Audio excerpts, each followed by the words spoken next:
Isang magandang araw na naman sa ating lahat. So wala tayo ngayon sa bukid, nandito tayo sa shop. Tayo nagpipintura ng motor, meron tayo nire-repaint. Yan, na-primeran natin yung iba. So yan. Tapos kasama natin doon si Brother Mervin. Kasalukuyang naglinis ng makina. So yan ay i-repaint din natin.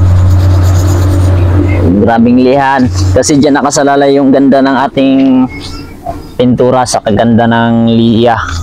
So kapag hindi makinis pagkaliya ay pangit din yung kalalabasan ng ating project. So ngayong araw gagawin natin ay mag-spray tayo ng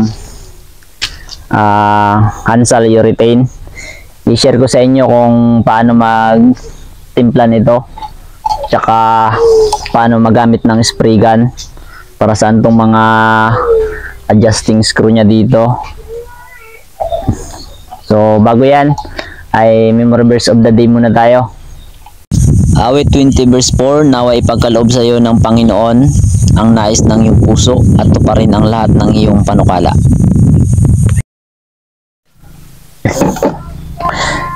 Isang mapagpalang araw na naman ang binigay sa atin ng ating Panginoon. Salamat sa magandang panahon. At gagawin natin ngayon ay tayo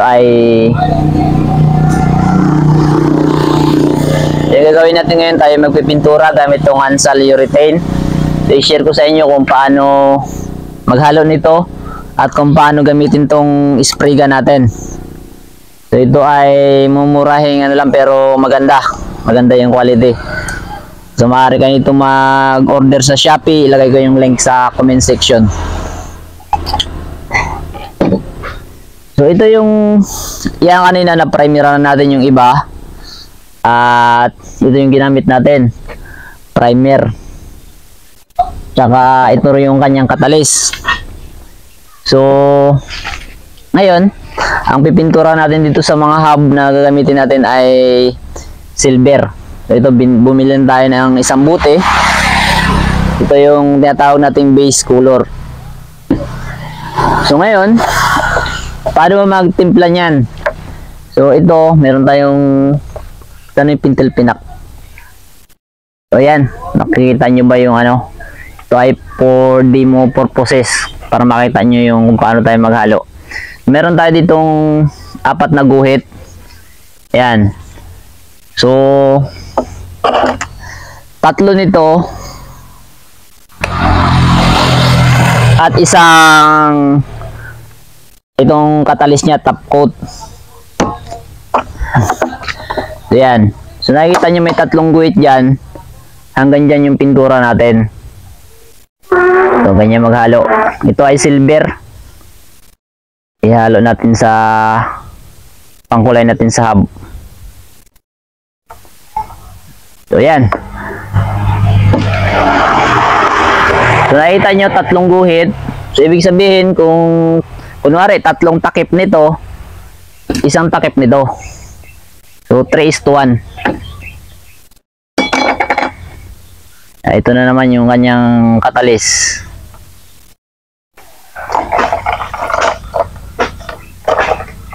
Yan.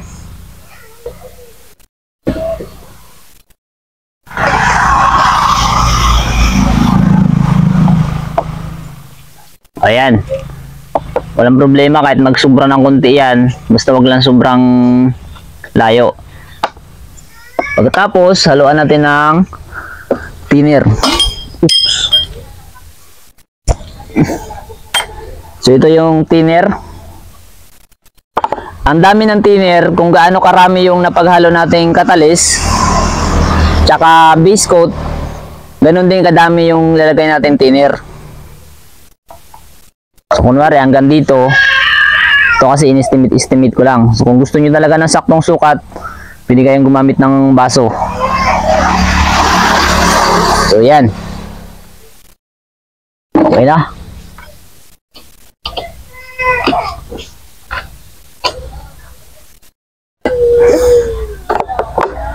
Kung okay na, sigurado na kayo, bali 3:1, 3 nito, tapos 1 nito. Pagkatapos, pag napaghalo nyo na tong catalyst tsaka yung base coat, kung gaano kadami yung napaghalo yung base coat tsaka top coat, ganun din kadami yung thinner na ilalagay nyo.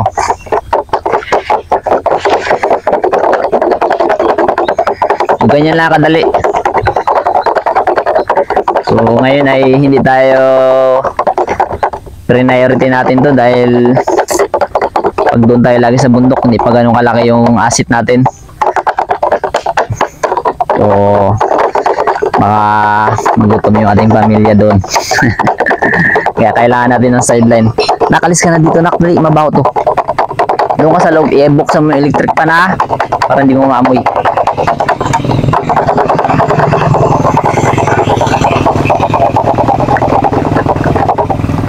So ayan, nahalo na. So atin nang ilagay yan dito sa ating spray gun. Tabi natin para makapagpintura na tayo. Itong catalyst, siguraduhin natin na nakasara. Dahil tumitigas yan.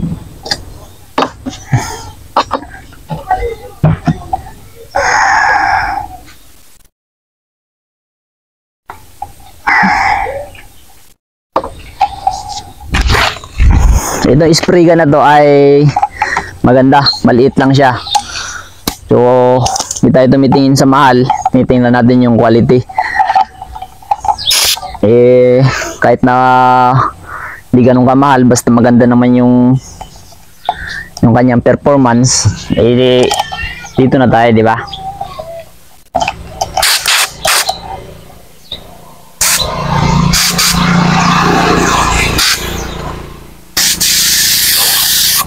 Try natin tong mga ano para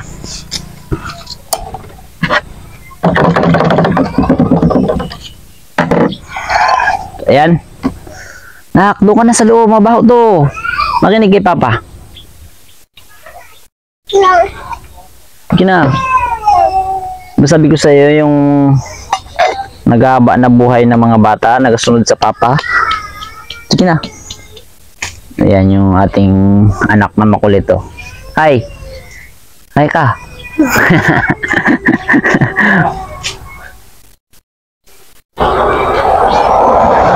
Ayan. Baba natin. I-testing muna natin dito sa baba para ipakita ko sa inyo kung paanong function ito. So itong sa ilalim, kung nakikita nyo, itong sa ilalim, ito yung lakas ng hangin. So, kung gusto nyo ng yan, pag nilagan nyo ito, lalakas yung hangin. Yan. So ito naman, ito yung, hindi ko alam yung tawag dito, pero ito yung function nito ay ito yung nagko-control ng dami ng pintura mo. At ito naman, pag niluwagan nyo ito, lalapad yung kanyang buga. So testingan natin para makita nyo. Luwagan natin muna dito, tapos luwagan din natin dito sa may itong sa taas niya. So, tandaan nyo lang, ito sa hangin, ito naman sa kapal sa dami ng pintura na ilalabas, at ito naman ay kung gusto nyo panipisan, pakapalan, itong sa taas yung pipitin nyo. So yan, so, medyo makapal siya. Kung gusto nyo naman, kunwari yung bubuga nyo ay mga tubo, medyo isara nyo lang to para yung buga niya ay hindi malapad. Yan o. So kita nyo parang guhit lang. Pag binuksan ko na naman, lumalapad siya. Yan. So yan, ganyan lang. Pag okay na, ay bahala na kayo kung saan kayo komportable. So sa akin, isasara ko lang ng konti itong hangin para hindi masyadong magastos sa ating compressor. Isaksak muna natin yung compressor natin. Ayun, nagka-problema yung ating compressor nakaraan. So salamat sa Panginoon at may nagperam sa atin ng compressor. Yun, medyo malaki na. So sabi ng may-ari ay dito lang daw muna sa atin dahil hindi niya pa naman ginagamit. So ituloy na natin yung ating i-repent nakaraan. So ito natimpla natin nakaraan. So 3:1 ang ginawa natin dito, tatlong base coat kung ano yung kulay nyo, tapos isang katalis ito, at pagkatapos ay kung gaano kadami yung pinaghalo yung katalis tsaka base coat, ganun din kadami yung thinner. Nilagay natin siya dito sa buti para hindi magtigas dahil natimpla natin nakaraan at nagka problema yung ating air compressor.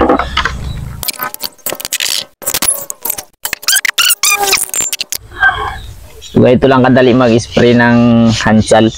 Isa magbili ka ng mga, gumamit ka ng mga ano dyan, mga acrylic na in-spray ay madali maubos, tapos kumukulubot pa pag nalagyan ng gasolina. So dito ka na, maaari mo nang simulan yung project mo pag marunong ka nito. So ito hangin, ito naman yung kapal na, yung dami ng pintura na lumalabas, kayo nang bahala mag-adjust. At ito naman yung sa taas ay ito yung adjustan ng yung lapad at saka yung lapad ng buga mo. Kung gusto mo na medyo makakipot, higpitan mo ito. Kung malapad naman yung isprayan mo, luagan mo ito. Ito yung sa taas, ito yung dami. So bahala na kayo pag na-spray tayo, wag natin itututok ng ganun. Kailangan medyo malayo. Sprayan muna natin para magtalsik yung mga dumi. Ito pag hindi mo siya masyadong diniin, hangin lang yung lumalabas dito, walang pintura. Pag diniin mo ng gusto bago lalabas yung pintura.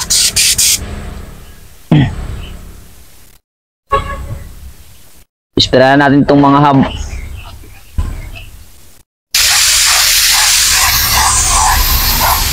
Ito ay kulay silver. Masyadong manipis yung buga, kaya ito luagan natin. Luagan natin tong ito yung medyo malaki para mas kumapal yung buga niya at mabilis magkulay.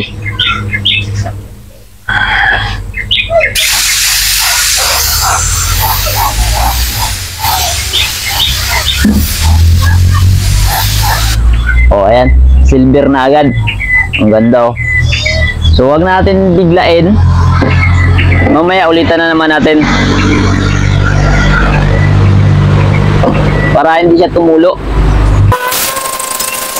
So na ano na natin to, na primeran. Tapos ito na yung pinakakulay niya, silver. Pagkatapos nito magtitimpla tayo ulit ng top coat. Yung top coat ito naman gamitin natin.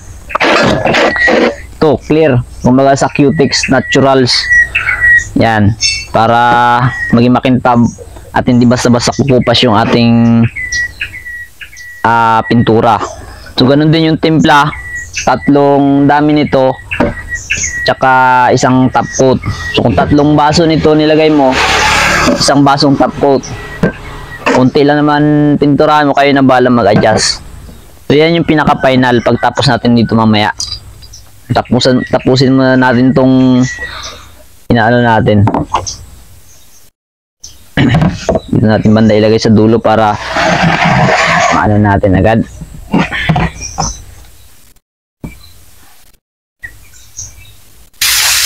Ayan o, nakikita nyo, naka-primer pa lang yan.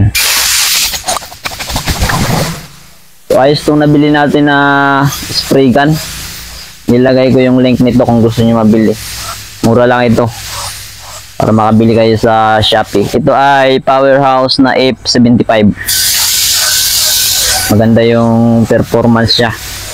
Satisfied tayo.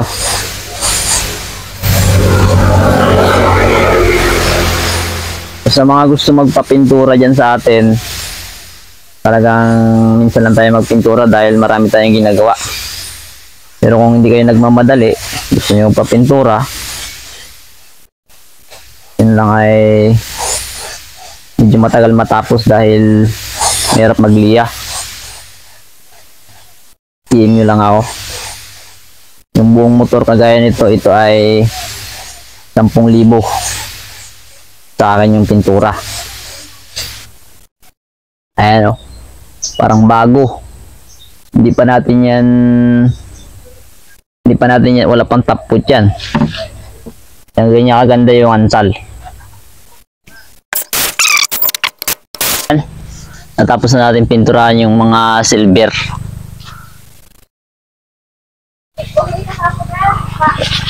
So, dumating na yung may-ari. Yun, timpla naman tayo ng top coat clear. So, gamit tayo ng bagong ano. Ganun pa rin, 3:1.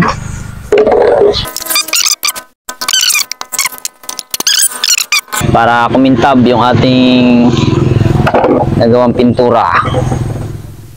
Yan o. Parang tubig lang siya. Yan ang magpapakintab ng ating pintura. Tapos ito katalis. Ito pa rin top coat. So magkaiba lang sila ng katalis pag primer. Yung primer kasi may sariling ano yun, ito. Kulay green yung laman ito. Kulay green. So ito, para sa demo, yan may ginuhit. May ginuhit tayo 4 na guhit dyan. So 3 dyan yung dito sa yan. 3 guhit. Tapos yung isang guhit para yan dito sa katalis nya.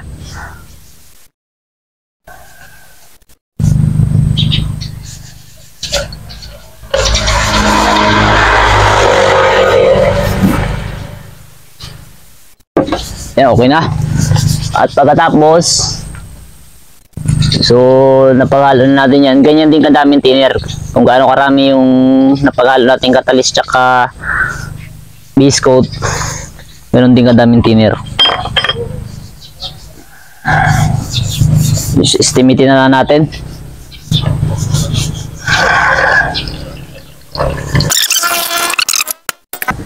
Dagdagan natin ng thinner. Medyo nakukulangan ako sa ano niya. Mas makintab kasi pag madaming thinner eh.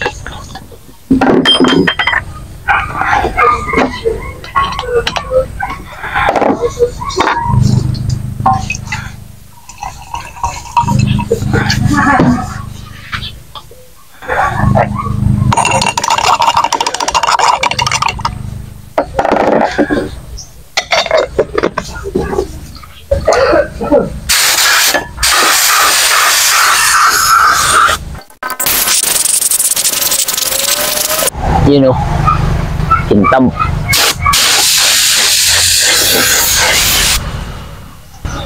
Patungan pa natin yung uli mamaya.